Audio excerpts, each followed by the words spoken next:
Visible universe से पूरी तरह हटा देते हैं और जो जानकारी वो निगलते हैं वो हमेशा के लिए गायब हो जाती है। इस बात ने हेराल्ड को पूरी तरह परेशान कर दिया। और मैंने कहा, अरे ये तो उस जानकारी से बिल्कुल अलग है जो हम फिजिक्स के बारे में रखते हैं, खास तौर पर एटम्स और उनके भीतरी ढांचे के बारे में।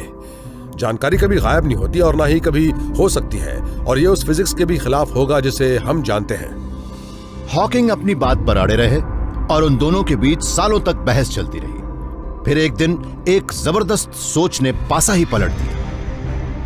हेराल्ड ने रियलाइज किया कि अगर कभी 9491 थूफ्ट ब्लैक होल में गिरा तो वो बिना कोई निशान छोड़े गायब नहीं होगा।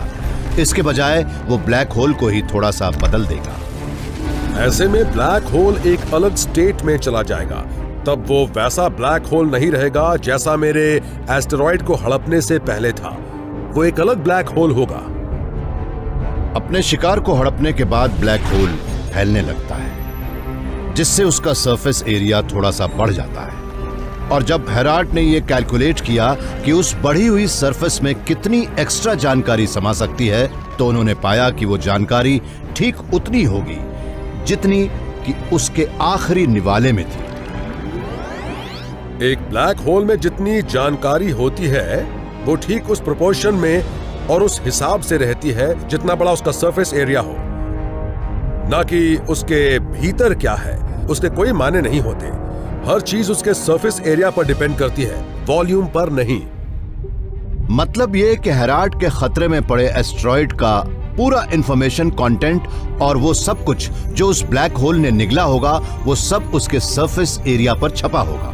हेराल्ड ने यह भी डिस्कवर किया है कि ये नियम ब्लैक होल्स के अलावा और चीजों पर भी लागू होता है। असल में स्पेस के हर 3 डायमेंशनल वॉल्यूम के भीतर की पूरी जानकारी उस वॉल्यूम के सरफेस एरिया पर पूरी तरह फिट होनी चाहिए। आप देख सकते हैं कि ये बॉक्स एक ग्रिड से ढका है। इसकी जानकारी का अंदाजा इसके वॉल्यूम को देखकर नहीं लगाया जा सकता, क्योंकि हम सिर्फ इसकी सरफेस को ही देख सकते हैं। वैसे भी इस ग्रिड के हर तरफ कोई ना कोई जानकारी मौजूद है। एक पूरे यूनिवर्स के साइज के बॉक्स की कल्पना कीजिए। उसके भीतर की पूरी जानकारी उसकी सरफेस के ग्रिड पर लगभग फिट हो जाएगी। यानी हर वो चीज जिसका कभी कोई वजूद था, उसका पूरा इंफॉर्मेशन कंटेंट उस ग्रिड पर मौजूद होगा। यही नहीं, इस बात के मुकाबले कि उस जानकारी के लिए उसके भीतर कितनी स्पेस है, सरफेस की स्पेस न के बराबर होगी। देखिए, उसूलन हाँ, आपके लिए पॉसिबल होना चाहिए कि इस यूनिवर्स में जो भी हो रहा है, आप वो सब इसे घेर कर रखने वाली सरफेस पर डिस्क्राइब कर सकें। अगर वो सही हैं, जैसा कि आज ज्यादातर फिजिसिस्ट्स मानते हैं, तो यूनिवर्स में स्पेस की बहुत ज्यादा बर्बादी हुई है। क्योंकि जब वहां कोई जानकारी है ही नहीं, तो वहां वाकई कुछ भी नहीं है। पर यह महिला कुछ नहीं यानी नथिंग के कॉन्सेप्ट को और आगे ले गई। असल में हो सकता है उन्होंने हमारे यूनिवर्स के ही भीतर एक और यूनिवर्स खोज लिया हो जो बिल्कुल कुछ नहीं यानी नथिंग से बना है।